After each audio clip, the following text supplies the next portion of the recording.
為咗慶祝澳門回歸祖國25週年，中共中央總書記、國家主席習近平就展開咗為期3日嘅訪澳行程。等我哋一齊訪問下本澳市民對於習主席訪澳嘅了解同埋感想啦。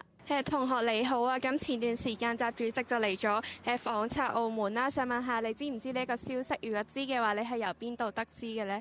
學校即係有講過呢個。我係睇新聞喺 IG 睇到。都有聽過家長講過。之前喺澳門新聞、雲新聞做功課嗰陣時，咁啱好見到少少內容咯，係知嘅，而且係由呢個電視啊或者新聞報導嗰度得知嘅。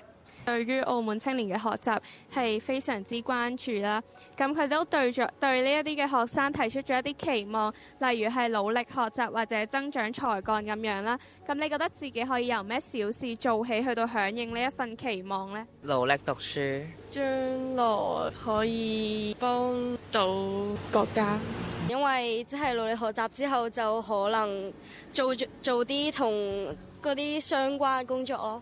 咁都係睇多啲新聞咯，即係聽多啲習主席要講嘅嘢，咁我覺得係可以就增長到我嘅才幹。係，我可以喺我平時學習生活努力啲啊，可以認真啲讀書咯，唔好掛住玩咯。Don't be with talkative people that will distract you from lessons.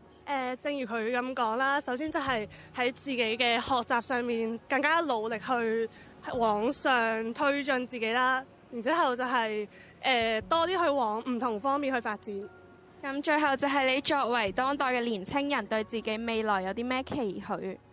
帶住呢份精神去傳播。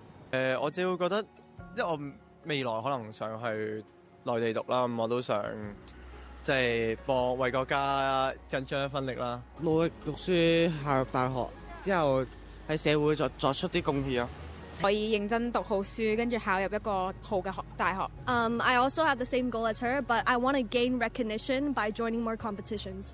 暫時為咗學習先咯，因為而家中學生我係諗唔到太遠咯。再睇下呢個時代發展如何啦，因為而家即係啲科技啊都比較發達，亦都係進化得好快咯，所以就再睇。